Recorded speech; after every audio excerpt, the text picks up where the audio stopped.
game 2. And we will switch sides, but Chessie here, Supermassive on blue, and GRX will roar from the red side. Yeah, we're going to be watching these bans pretty closely, see if they want to change anything up. I don't think that you have to do the double ban of the Urgot and Aatrox on blue side, as I was saying, but I would like to see at least the Aatrox banned out and see if you can get a force on that. Interesting that the GRX is taken off the table here from Empty. Empty did play pretty well and was pivotal in those kind of early game mid lane skirmishes to actually get GRX going there. So they want to take him off of that pick, but. It was the Skarner that he played, so if they can get the Skarner too, maybe he's on the Nocturne, and then you just push both junglers to 6, or Brett pressing that 6R button, words. Varus now banned out on the side of GRX. One last ban for Cheshire Supermassive Phase 1, and will it be that Aatrox? Yeah, and this is where it really does become that tell if they are comfortable playing those top lane matchups or not. It's looking okay. Alistar at Koala. So they say it might not be as much of a problem here on the blue side if we still get first pick. Yeah, very interesting. They actually ban away both Empty's champion as well as Koala's champions from game 1. So banning away a lot of the engage that GRX had in game number 1. Yeah. But it didn't really seem to be an issue for them. So I'm kind of surprised to see them stray completely away from the kind of carry bans that they had up in the top side. Would be interesting to see where they elect to go now. Sion is taken off the table, so Supermassive is likely going to be in that Urgot versus Aatrox situation now. They should have the Urgot side of it, and that is really, I would say, the much easier side to play, and it is kind of a pseudo tank up there in that top lane. So Fabulous should have a kind of better time on this side of the matchup than he would on the Aatrox side, but either way, it will be carry versus carry, and it's something where a mistake as he had in the first game is going to punish you a lot harder. One Urgot play throughout that regular season, none so far in the play-in for Fabulous, but as you said, it's a must-take. PK now looking at that Aatrox.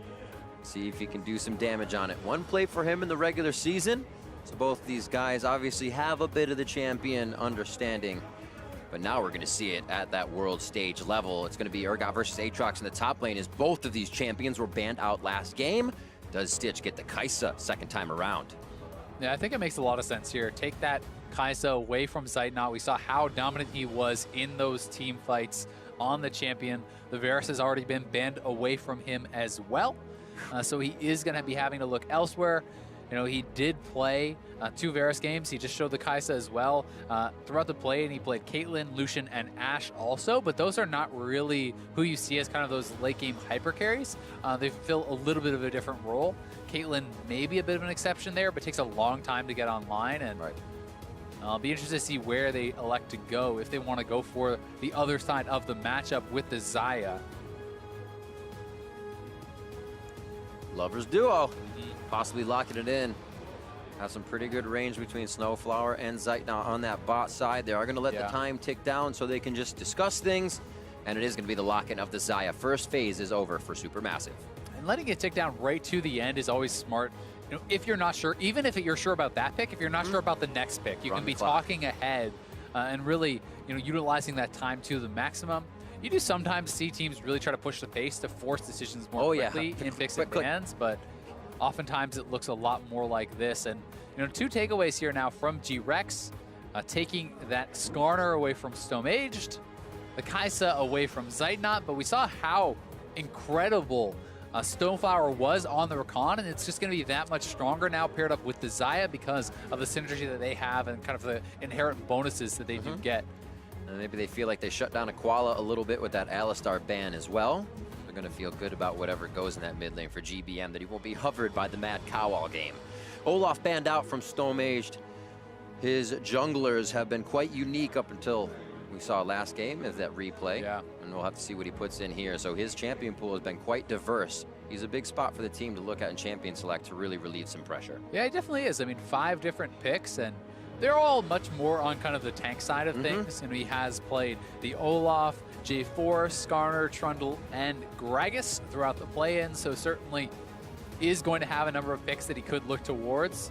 I wouldn't mind seeing a Trundle come through, against that Skarner. I think it can be fairly strong, but it depends on what they feel they are lacking in the composition, what they feel they're really going to need. Galio being taken away from GBM, I think that's another pick that does pair up well with the Rakan and is also a safe blind pick because they are blue side now, so you want to ban out something that is a bit of that safety pick here for GBM. If GBM doesn't get that Galio in the first phase, which would be weird, I don't think he's ever going to get it this series. GRX continues to ban that out now 2 games in a row. And one final ban possibly at Koala. Yes, it's his Braum. I thought it would be. And we will see now first pick, second phase on the side of GRX. Maybe that support so they can get a mid lane counter. Seen quite a bit of Leona throughout this world, and it's been great from each play. Yeah, Leona, a lot of people are kind of starting to feel like is a pretty good answer to Rakan. You can kind of follow Rakan back on the battle dance if you hit that Zenith Blade, pulling you sometimes on top of both the Xayah and the Rakan, lining them up for those stuns, and certainly you do have the potential to actually look for all-ins and play very aggressively with that Leona. They'll also be saving their mid lane pick for a last here. Trying to get Candy that counter pick. We saw how heavily they played around him in game 1, but he was the one who was kind of on the bad side of the mid lane matchup. And if they play around like him like they did in game 1 and also get him a good matchup. GBM's Ahri! Oh, hell yeah! Blind Ahri! Let's go! Oh man, that is exciting here for GBM. Awesome. Not even as a counter pick, just slams it down. Very cool. You know, GBM for the old Ahri plays, some of those Ahri plays back in the day as well for this guy in the mid lane. So we could see that wheelhouse characteristic, high caliber play coming out of GBM. I want to see it. We said utility all day coming in, Zale. He would not be on anything but Zillion, Galio, things that'll just help out the team. Orianna with speed up and shield. This time he's going to be delivering the pain on Ahri. Nocturne's locked in as well, so they will be diving forward everywhere for these kills. And one final pick now is Ornn coming in for GRX. This is going to be pretty crazy here. Aatrox in the mid lane. Yeah, Aatrox flex to mid lane. Ornn up there in the top lane. This is the first time all year that GBM will be bringing out the Ahri. He has no plays on it in the DCL. But it is something he's been known for, something he obviously likes in solo queue. This composition here from SuperMassive is so aggressive, though. Look at all the dive, as you said. Nocturne flying forward, Rakan going in, GBM going in. And if they fall behind, I think this composition is going to fall apart very, very quickly. Yeah.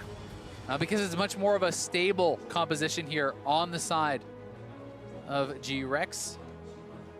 Crazy stuff. The Aatrox in the mid lane as well, possibly throwing SuperMassive for a loop as they do finally leave these 2 champions up. Did they think of every avenue, every possibility that would be thrown at them here? We'll have to find out. The early part of the game could be quite a swing, but we do still have to remember, you have your junglers going till 6. We're going to get any action for them. So left up to laning phase, GRX has always been quite strong. We'll have to see if SuperMassive can step up in the early part of the game. Heading into game 2, SuperMassive with game 1 win over GRX. Not many people thought it was possible. I believe we will have 5 beautiful games out of this one because GRX is not going to go down without swinging. I mean, all these regions have been improving so massively. You see all of the major regions being pushed to the limit in these series. Cloud9, going to 5 games. We saw G2 dropping games as well. Yeah. We've seen GRX now down a game here. Certainly has been a challenge for these teams, and I think more of a challenge than a lot of people were expecting coming into the play-in. Oh, question mark GBM, slow off fountain. No invade, no invade. Fashionably late, Riv. He was ganked by mom. Taking an extra moment. We'll see keystones coming up on each side.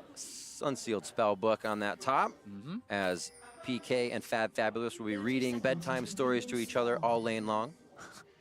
And mid lane here, a bit of the dance back and forth. This is Glacial Augment Ahri. So I think we're going to see the same kind of makes build. Me shiver. Don't say that.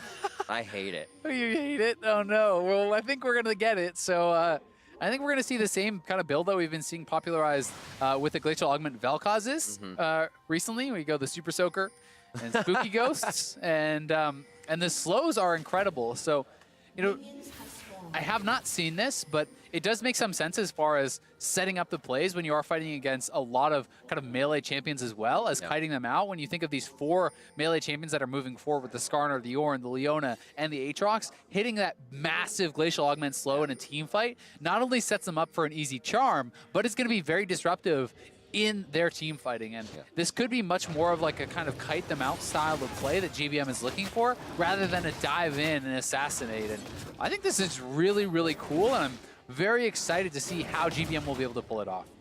Waiting all this time to pull out the Ari. Says, you know what, guys? I had a change of heart overnight. I want to go aggressive again. I like it, man. Got to keep them guessing. Absolutely. Empty with a quick clear on the Raptors. Make sure you hit each one. Get that cooldown on your Chrysalis. Nicely done. Or Fracture, I should say. He heads towards top side. You're going to have a swap on the junglers, but they'll be on different sides of the map to start. And everything's quiet for now. Nobody really tried to get any forward wards in to be privy of jungler knowledge. So they're going to have to find each other here as one lane or the other pushes first for mid or top. This will be very interesting. You know, GRX talked a little bit about their composition. As I said, I do think that they have much more of a kind of a stable team fight composition. It's kind of lower variance. You do essentially have this Kai'Sa, and then you have a bunch of meatballs in front of them. The Aatrox is the secondary damage there, but very strong engage with Skarner or in Leona, and you have a lot of protection with those guys going in. Something you also have to talk about with the Kai'Sa is all the plasma application that his teammates are going to give to him, because there's incredible amounts of CC. And every time they apply one of those CCs, it's another stack of plasma. So when you have 4 members constantly doing that, plus your auto attacks, plus your W's applying it, you could be proccing through that passive so fast and really putting out a lot more damage than you would sometimes expect. Catching your enemy off guard quite a bit. We saw that happening for Zeitnot last game when she started to get pretty buff, and all the crowd control was working in his favor. He probably feels still pretty big coming into this game. Hopefully not letting it get to his head. Zeitnot knows what it feels like. His Tristana all throughout regular season was amazing in his 4-0 victories on that play. So just being a marksman, he loves and knows he's probably going to be on top of that podium of big plays throughout the game. He loves making the impact plays. Push in for Stitch and Koala. Even though they left lane to get Scuttle Crab start things off, they're going to get a quick clear on the waves here. 6 up so far, and that's only 3 to clear, so a little bit of a lead to start. Yeah, definitely a little bit of a lead there, and that's honestly similar to last game. You know, we did see SuperMassive falling a little bit behind in the bottom lane, but they have a priority pick in the top lane here for Fabulous, and he is a little bit ahead. But I don't think that you need to look at Fabulous and think, okay, he's the guy who has to win you the game. You just really want him to be holding even, to be neutralizing lanes. He has the push advantage with his pick, so that alone should be enough. And we will see how these other lanes do hold across the map as Empty getting that Spire proc. But you will be able to see that on the minimap if they're paying attention. And Stomage did already make his way back to base, has already fully cleared. So he's going to be power farming and looking for a quick 6 and that Nocturne ultimate. Well, he'll head out and understand that most of that bottom jungle is not going to be there for resource. An unfortunate situation for him. He's not behind in CS, though, as he's still got a good path on Empty. Hovering around bot for wards. They're now going to know where he is, though, so Empty may head towards top side. Find out where Fabulous is they're close to meeting, but it's just going to be a Krug's ward. So they're saying, we know we're going to 6 in the jungle. Find where Empty could be. Find where Stomage could be. Everything else quiet on the home front here as it's farming back and forth. So yeah, so far evened up until Stitch is able to absorb this wave. Yeah, and I think those wards are always intelligent, because while you're certainly expecting them to wait for 6 to really go for those all-in ganks, if you get too lazy on the defensive warding, you can always go for those earlier ganks and look to take someone down, catch them a little bit by surprise. So what's the first move that is going to be made? We could go either side. We're waiting for 6s, but where could we see that happening at 6? I honestly think when I'm looking across the lanes here for Nocturne really does have some pretty good options. If you see that Ornn is pushed up, I do think that with the level 6 on either of your solo laners, on Fabulous or GBM, he could gank those solo lanes and look to take them down. Those are very powerful combos. I think bottom lane is probably a little bit harder to actually take out if Snowflower is not 6 himself, so I'm definitely expecting him to be going more towards those solo lanes. Smite it! Gleaming Quill heal, nicely done. Oh, he didn't have smite, didn't want to smite it. Just saving onto it, I guess. He knows he's going to be able to secure that. Snowflower is there. He'll be able to grab up the honey fruit and playing it close to the HP. Maybe he wants to hold on to it for any potential duel with that challenging smite, or just to continue clearing away. I like the thinking. If you don't have to pressure it, do not. He heads back into his jungle, clear Raptors so they can come up as fast as possible, and he will head back towards his Gromp side. So again, junglers on opposite sides. Almost 6. We're getting there. Yeah, GBM 6 now with Candy. Yeah, these guys are going to be 6 very, very soon. Both these junglers have been heavily power farming. I really do like that Snowmage took the time, though, to get this early Ocean Dragon. That's such an advantage, especially in these passive games, for your laners to really be able to have all that additional regen. CS has actually been evened up in the fight on that bot side. Nicely done by Zeitnot and Snowflower. Even in their losses, Zeitnot and Snowflower, CS at 15, are averaging positive. So definitely a bright spot for SuperMassive here within their games. No matter the result. 7 minutes on the clock. And it looks like Koala wants to get himself over the wall. The Flash Zenith could definitely be there, but GBM has Spirit Rush. So that's a very slippery Ahri to try to do anything. Oh, if you bring the Impale, she becomes less slippery. The pink ward actually spotted them all out. No one walked over and checked that, and they're going top lane. Here's the Nocturne from Fabulous, keeps himself alive, and they get Fear of Death. And Fear of the Death is putting PK beyond. He will be down for 17 seconds. That's a kill and assist. First blood to the top side. Yeah, there's that combo I was talking about. You get level 6 on the solo laners. They spotted empty on the bottom side by that pink ward. And with that Urgot ultimate, all Nocturne has to do is burst him down low, and the Urgot ultimate can do the rest. So empty here, challenging for this red buff, should be able to grab it back, but a good kill up on the top side, and PK did use his flash as well. Oof. Some quick plays. Let's see it again here as we were watching mid, and these guys just pulled the trigger in top lane. Yeah, exactly. Fabulous gets the flip in. He's looking for the ultimate and nails that ultimate. Flashes out of the R2 there. And then in goes Snowmage. He has to flash out of the turret to survive. So it is a costly kill there. Both flashes, both ultimates, but still well executed. And it's something that they wanted to pull off. Anytime you are playing this Nocturne, you want to look for those kills early and often. But here is Empty and Candy setting up a kill, looking for Snowmage, and he may just walk right into him. He doesn't have flash from the top lane play. Quickly impaled and taken down. Snowmage with just a sliver of health left and dunked by Candy on the Aatrox. Yeah, nice job there. GRX, while they saw him on the top side, they invaded, they took the red, and they got full vision in the bottom side jungle, which ends up converting on that eventual kill. GBM looking up to the top side, though. You have to wonder, that flash that Fabulous used is now Summer Spellbook over to ignite more Krill pressure for the top side, and it'd have to be a teleport back for PK if they get this. Now, Candy started to threaten that roam up.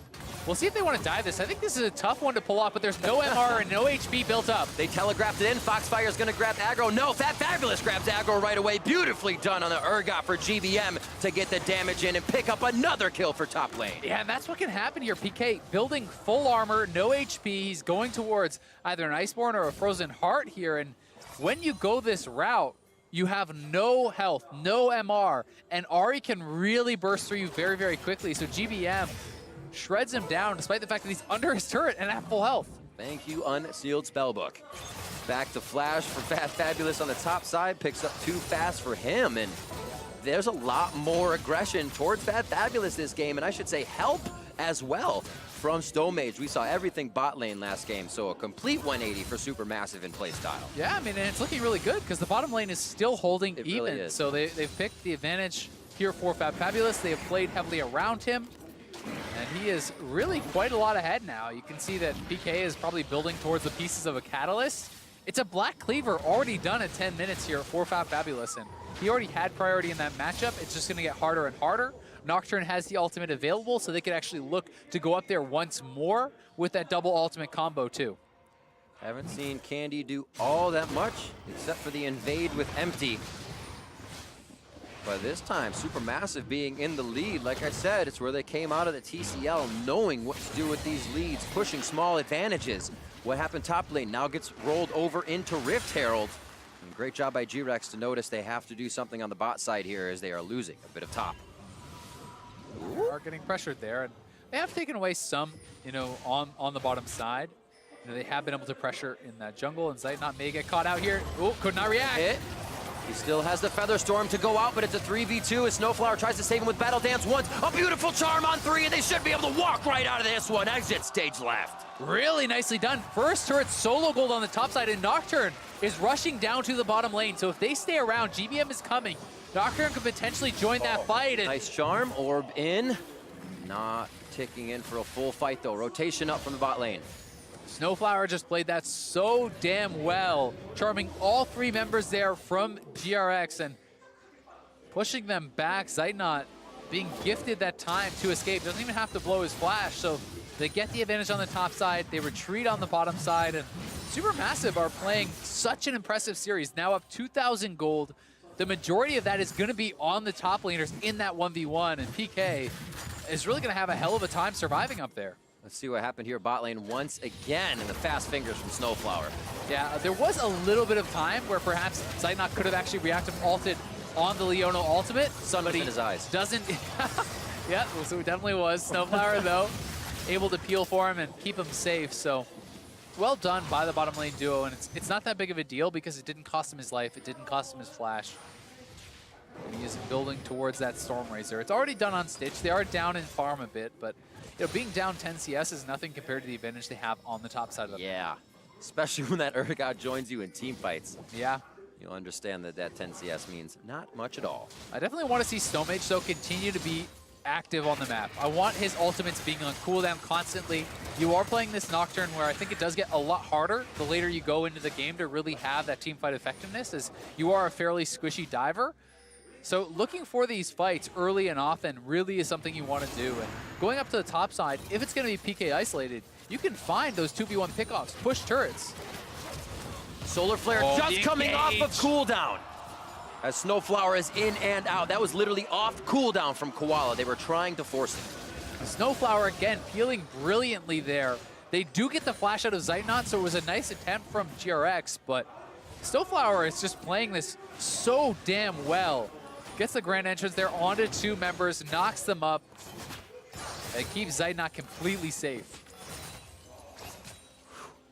Definitely getting the pressure this game. We saw Snowflower, or I'm sorry, Koala on the Alistar would have been leaving last game, so invalid point. Continuing with current game, 13.5. But such a play here from Zeitnot. Flash down there, but still using Featherstorm very effectively to get out of all of these ganks.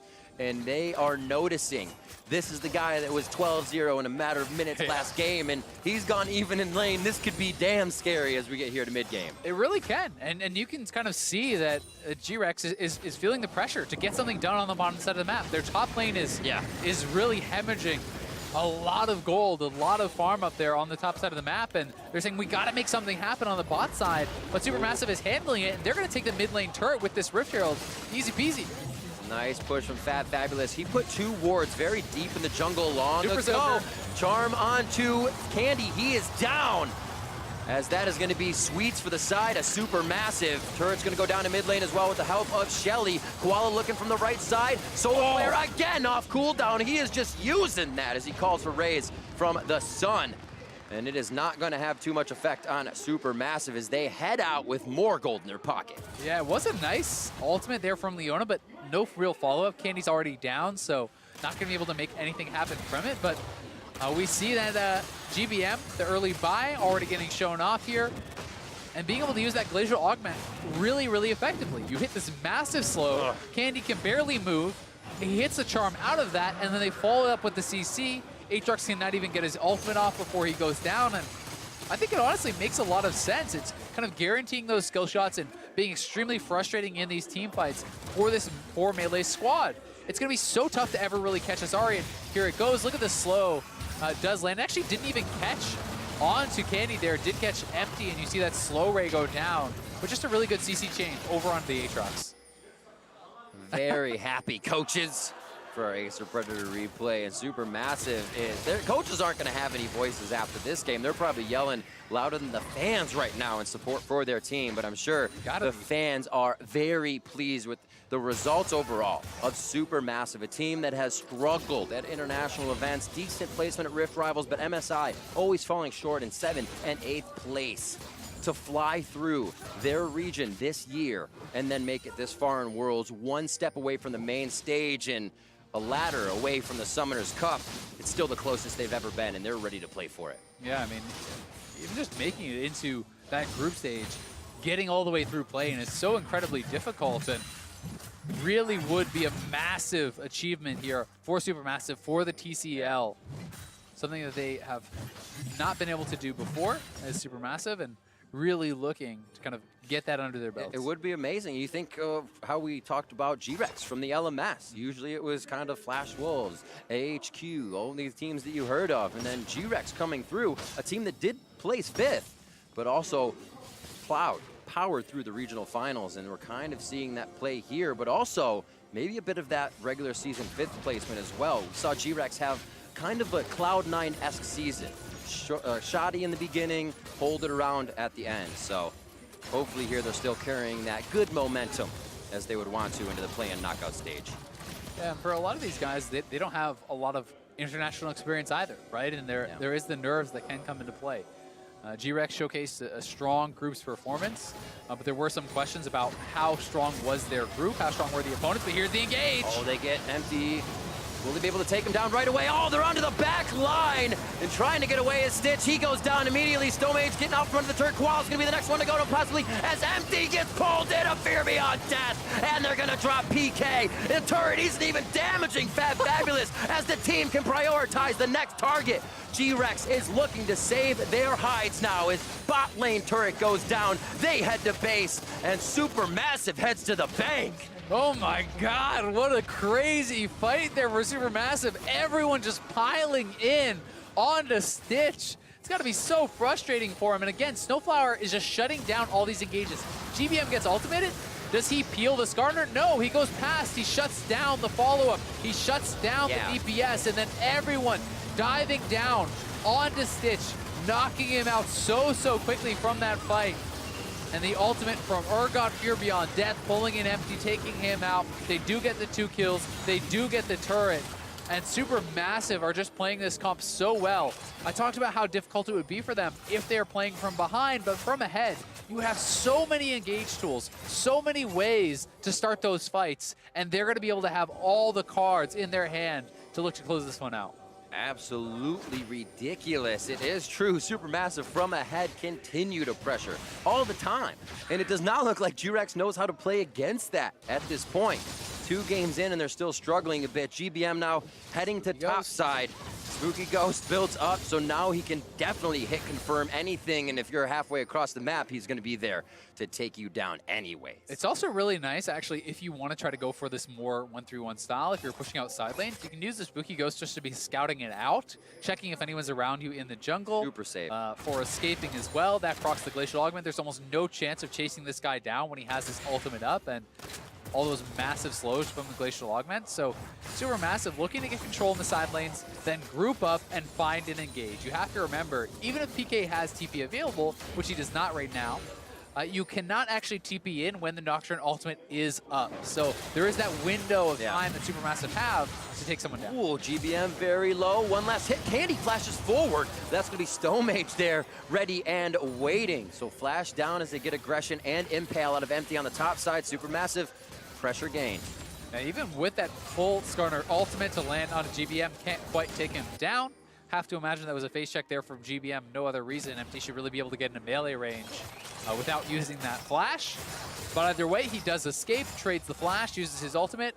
So really not too bad there for GBM. And PK now down in this rush. Not sure you really want to be up in this guy's face like this. Flipped and tripped. Disdain is on. They try to purge him out, and that's going to be the hit coming in. Is Stomage going to be able to get the kill? Yes. No, Stomage gets killed, I should say. Stitch comes up with that one, and they're now trying to turn it on to Fabulous, but he's just too tanky. Time and time again, you see the Urgot walk out, crawl out, skitter. I'm not sure what he's doing with 9 legs, but all the above. He's going to make himself safe as he gets out down towards bot lane. 5-3, another kill possibly coming through. It's going to be a big charm onto Koala, and they drop him.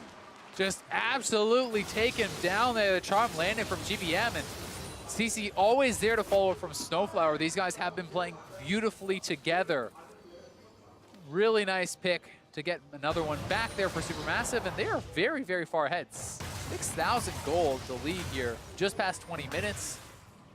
The threat around Baron is quite real for this team. There's a tremendous amount of damage, so if they can control the vision around there, if they can get a pick onto someone, they could look to actually turn that into a Baron, and their turning power off of the Baron is also very, very high with Rakan and Nocturne looking to start a fight. We talked about all these dives going through. We saw what happened on bot lane. From Tribush, everybody was able to get on Stitch. He died first, and he was behind the turret. It is insane for GRX to try and dodge out. He's going to have to keep himself super safe with Koala right as that hip-to-hip buddy. Frozen Heart there for PK, so if he can get himself into these fights, maybe shut down Zeitnot, Stomaged a little bit, and deny some of that damage, but they kill Stitch so fast, it doesn't matter how much net damage you're denying from them. The front-end burst is already too much. Definitely agree. That being said, though, if they can hang on in these fights... Deja vu towards the bot side. Blade Caller not able to get those in, but he is still going to be suppressed. Fear Beyond Death takes down PK from just about full health as the team continues to shred his HP into that execution range. Yeah, they still have Nocturne ultimate, and the Rakan ultimate is about to come up. They could actually look for a dive here. Candy's just getting back to base. It's temporarily a 5v3. Watching to see what Koala could try and do. He does have Solar Flare up, and he's probably the only one going in with Empty on the small follow. Empty's flash is out. The Impale can't even come in now, as they'll have to walk into the fight. Great job by SuperMassive to stay as that death ball. Nobody can actually find a target that they want, and it makes it almost impossible to engage. Now they're gonna have to take Fat Fabulous, but it's definitely not what they want. Candy tries to go in. Fat Fabulous finally down after 4 members can focus all their damage in. Here comes the Yarn Horn, and PK is back up, and it looks like SuperMassive have overstayed their welcome. Triple kill for Candy, as SuperMassive is caught with their hand in the jar. Yeah, GRX might just go straight to the Baron. They're pinging for it. They are low on health there, but SuperMassive definitely staying around too long. They did not have the disengage tools. The Nocturne ultimate was down. All of the Glacial Augment procs there for GBM were not available. You couldn't use the active items to kind of peel their way out, so they are straight onto the Baron. But Stomaged has flash up, has smite, and is even on levels. We'll see if he can actually even get the vision. Vision denied. Alteration Warp outside. And see that he is coming in. 5,000 onto Baron. Zeitnot just on the bottom side. Stomage flashing in, and he's not going to get it. But the timing was there. A valiant attempt by Stomage, and he goes down. That was so close to him getting that. Would have been massive for the team. But GRX just gets so much of the... Very big play from GRX. Yeah, the Nocturne ultimate is down. GBM has used his ultimates as well. And I think at this point, you actually should just abandon Fab Fabulous. Just accept that one member goes down for the inhibitor, but instead they stay around. Nice ultimate there from Koala, the flash forward to follow up on the stun. And despite some really good feeling here for Snowflower, it is not enough. And then Stomage flashing in, gets the smite off.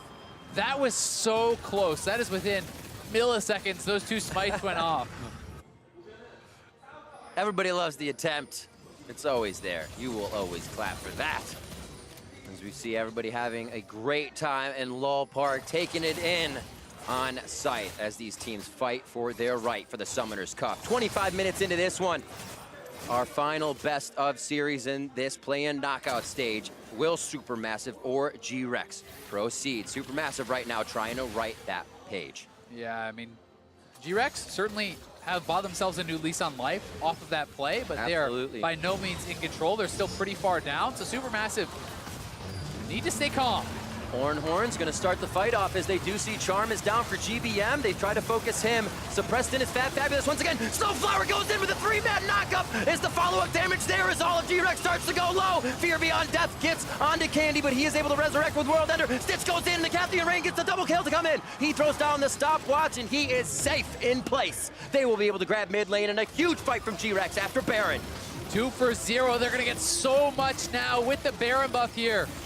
SuperMassive need to leave. GLP flashes are happening. PK low orbit deception, true damage almost taking him on the way back out, and mid turret is gonna go down as GRX is starting to suffocate SuperMassive's lead, or what they had of one. Yeah, they're right back into this now. Now only down about 1.5k gold at this point. Another great engage here from Koala. SuperMassive feels pretty confident to actually start up this fight, but it's Koala finding another one. The Charm misses, and that is what prompts it. Gets the slows there, down onto GBM. The knock through, pulling back onto this Urgot, who is a very tanky member, but he's getting locked down. It was a really good re-engage, though, from Snowflower, charming up 4 members. Organ Ultimate pulls in Aatrox, but he's still in his ultimate form, so he just gets rezzed back up. And Stitch has been untouched this whole time, flashing forward, getting another kill there. And Stitch having his time in the sun now on this Kaisa, looking to take over. Stitch being Stitch, the thorn in the side of Supermassive strikes again. And we'll have to see if he can do it now. Summoner's down and quite a bit there on the side of GRX. And a lot up for the side of Supermassive. The fight may just go the other way, but right now GRX feeling good about that last positioning and being able to get a little more breathing room on the map with that bottom inhibitor down. I mean, we're basically back to even. Despite the fact that Supermassive has 3 dragons, these are really not the big combat ones for the late game. Yeah. You have a little bit more move speed, but it's not like it's 3 Infernals or something like that that's very likely to decide a fight. So they have got to play this out calmly. They have got to collect themselves. They've made a couple of mistakes that have really gotten GRX back into it, but they can still win this game. An inhibitor is down, an inhibitor tower is down. They can really look to just kind of continue to play that same style that they had been, spread the map, push the waves, look for picks on the side lanes with the Nocturne.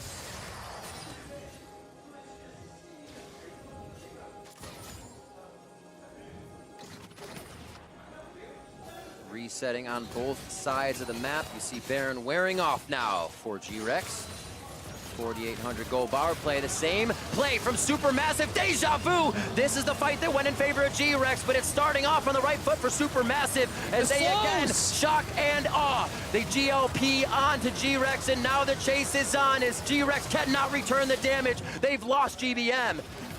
But Supermassive still pushing forward. PK and Koala are the one to go down, but knowing that Stitch is alive, they cannot push forward anymore. Candy also able to deliver the damage, and Supermassive, now a fight that waffles back and forth, just gonna give up the dragon here.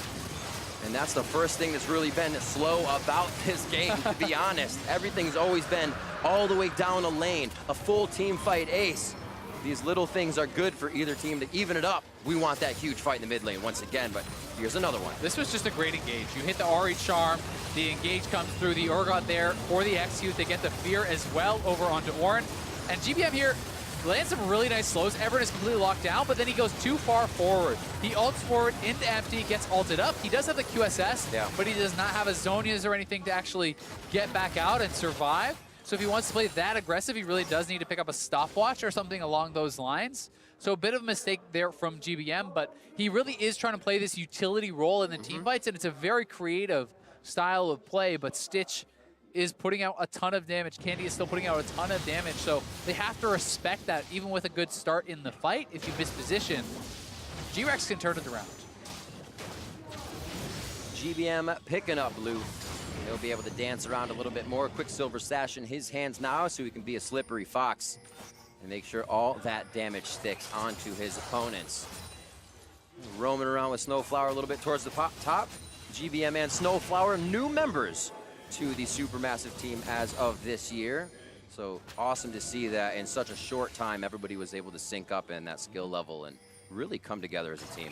And really, just the improvements that they've made, even just watching from MSI to now, they have been getting better and better and better, working better as a squad, and some big ticket neutrals are coming up. The Infernal is going to be spawning. Baron is up in 40. You can see the Supermassive is trying to, again, push out the side waves, make someone respond from GRX, then look for an odd number engage. Yeah.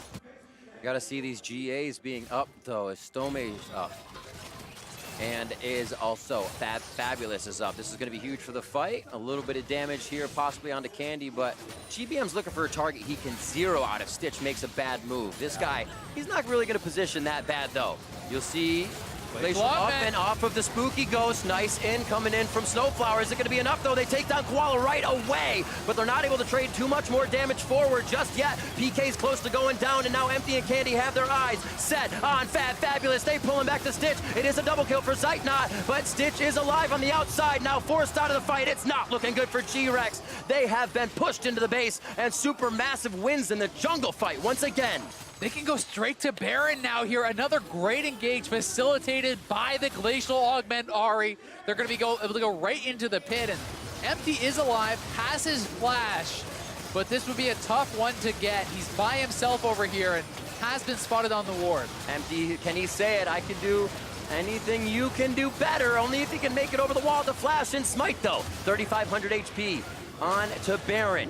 You It's going to be Candy there as well to try and create distraction with a little bit of hit over the wall. Empty throws the fracture in, but he's not going to be able to make it. Disdain closer, goes down to Fabulous, and Stitch is now into the fight. Will they be able to take Baron off of the members of SuperMassive? But there is no chase to be had after that, and SuperMassive can now start to push the lanes. I like the call there from SuperMassive to be able to grab that Baron, but we do see the Glacial Augment slows them down, and then Snowflower with the incredible engage gets everyone.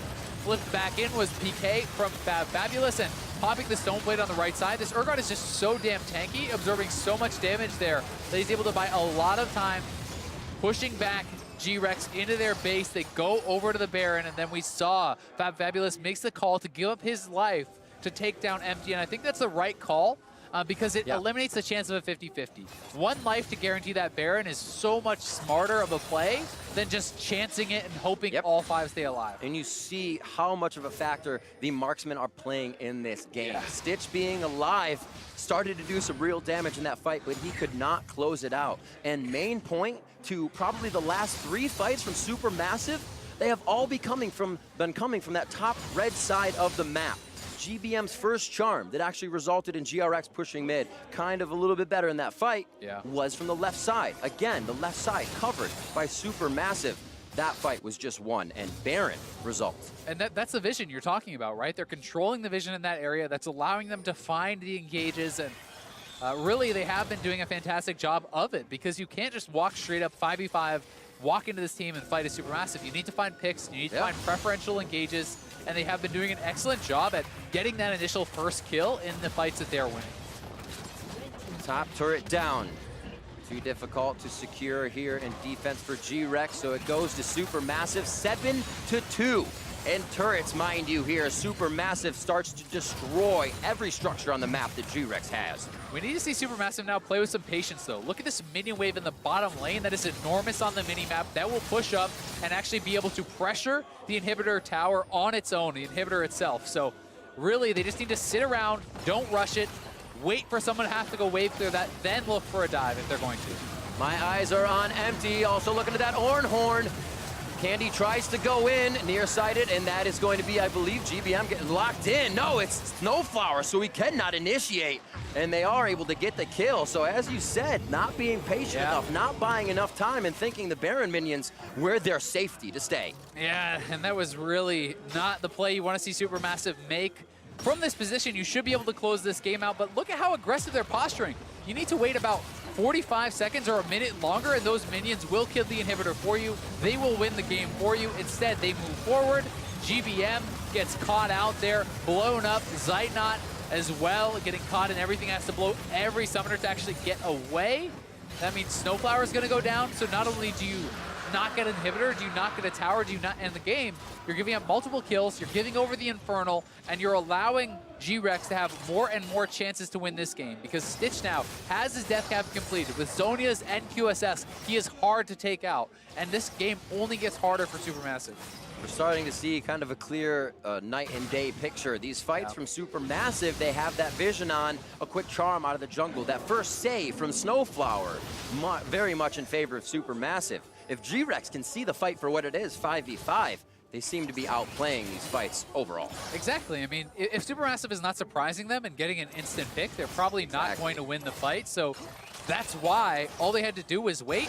Say it's PK going down to the bottom lane to start clearing that out. Then you pop Nocturne out. Then you fully engage. And the Ornn cannot TP in during that Nocturne ultimate, so you have an opportunity to close it out there. Unfortunately, though, you can see sometimes those jitters, I think, come through on the stage. This is some of the most important games these guys have ever played. Representing the TCL here at Worlds. Want so badly to close out the game, your trigger finger can get a little bit itchy. You think you see the opportunity to close out the game, to be the hero, and sometimes with Baron minions, all you need to do is just stand there and let them do the work. Yep. Patience is a virtue, a very difficult thing that not many people in League have. I am raising my hand. Me too. 35 minutes on that clock. Looking as we're in the mid lane, at that mid lane for SuperMassive. We saw GBM coming in with his Ahri, kind of expecting a little bit more fireworks from it. 0-3 and 11, still creating plays for the team, but definitely has to start stepping up as he's not having any more targets to assassinate on this team of GRX. Walla is looking here.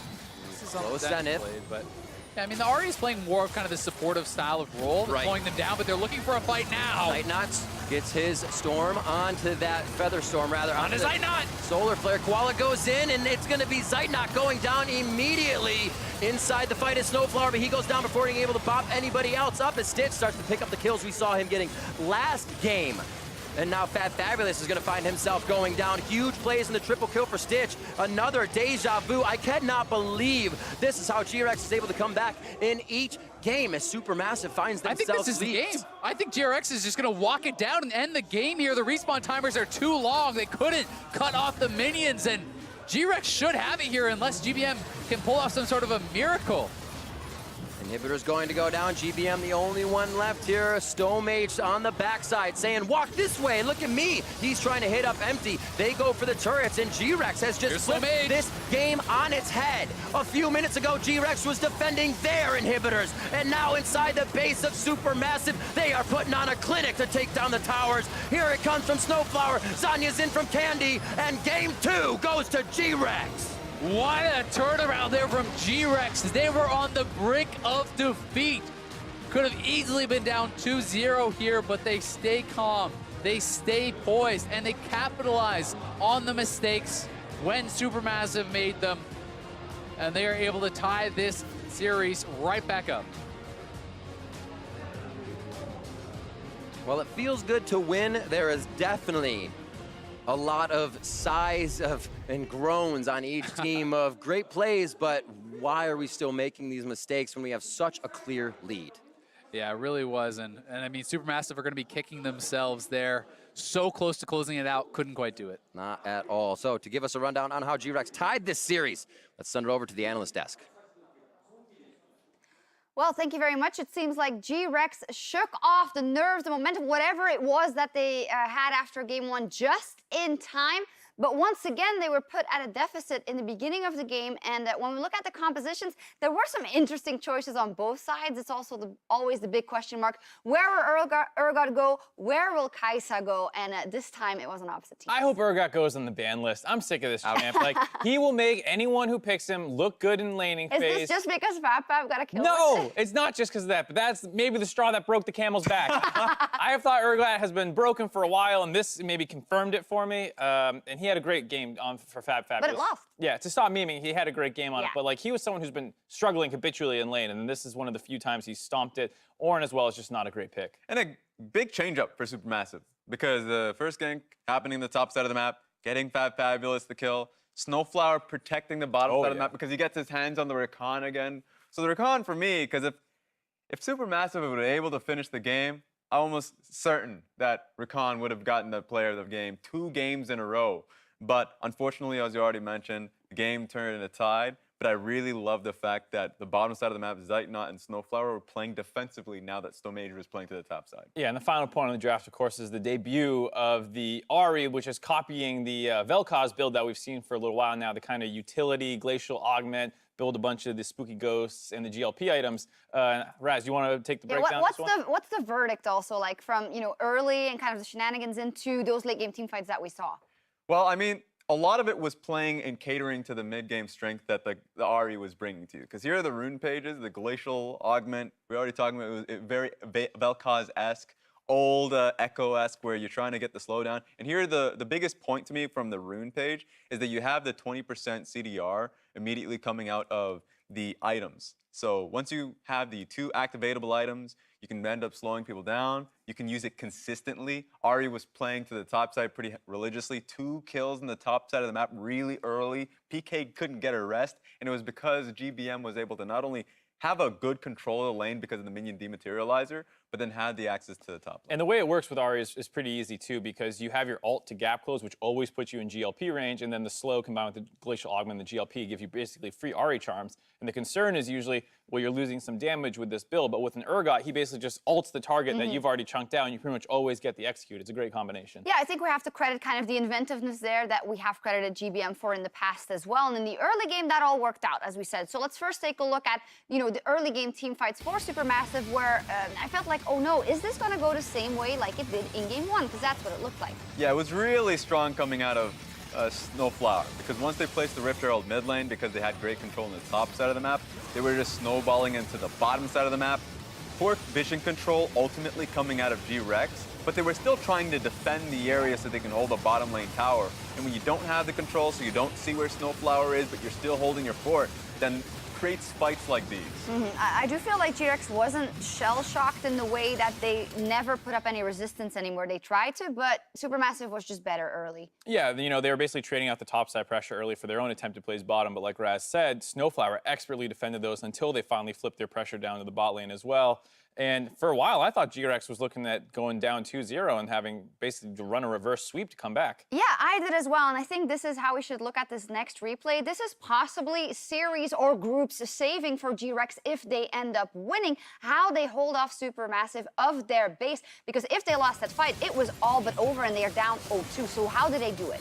I mean, the biggest thing is they get the pull back onto Fabulous and force him back out of the fight, as well as Supermassive is way too far forward with how few ultimates they have. You see GBM without his, Nocturne without his, and so it just becomes very hard for them to, go in and blow one key target up, which is what they want to do. Even though Rakan had his ult up, no one could follow in, so they couldn't really pick a target, and it allowed Supermassive the chance, or excuse me, GRX the chance to engage on them. And there are a few moments where charms were missing, because if this team composition is really relying on picks from either the Rakan charm or the charm from the Ahri, it just wasn't landing. So it allows the Skarner pick-off to really start coming through. I thought that that was pretty crucial for how the game ended. And then we look at the final replay of the game ender for GRX, because after they got control back, I think they felt the momentum turning. Even though this primary engage by Koala misses, they will get the better end of this fight as well. Right, at this point, they had picked up a number of items for Stitch onto the Kaisa, and then this great engage onto Zeitnot, who really didn't have, his flash available and got the ult out,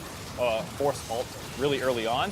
And once they kill the primary, damage dealer, you're left with an Urgot and an Ahri, which are not very high threat, and both teams have very tanky team comps. And front to back, Stitch is really coming into his own in these team fights. We looked at the last team fight where he was able to slowly start to chip at the Urgot. This one where he was able to make a play by gutting in there and just going straight into the stopwatch. I thought Stitch had an excellent back half of the game, considering how poor the first half was. I agree. He is therefore also our MasterCard player of the game, Stitch. And I think maybe we fell a bit victim to our own narrative about Zeitnot and Snowflower, because if we look at the stats, Stitch was a strongholder for GRX even through the group phase. When it came to GRX's lead at 15, more than half of that was made up by Stitch alone without any jungle help. So I feel like as the series go on, we'll have to keep an eye on this guy. I mean, it always comes down to the 5 players of GRX just being strong individually. And Stitch, even though at times he can play it back, because in the group stage he would play towards these team fight picks like the Kaisa, so it's not really surprising that once he gets his hands on it again, he'll play expertly with it.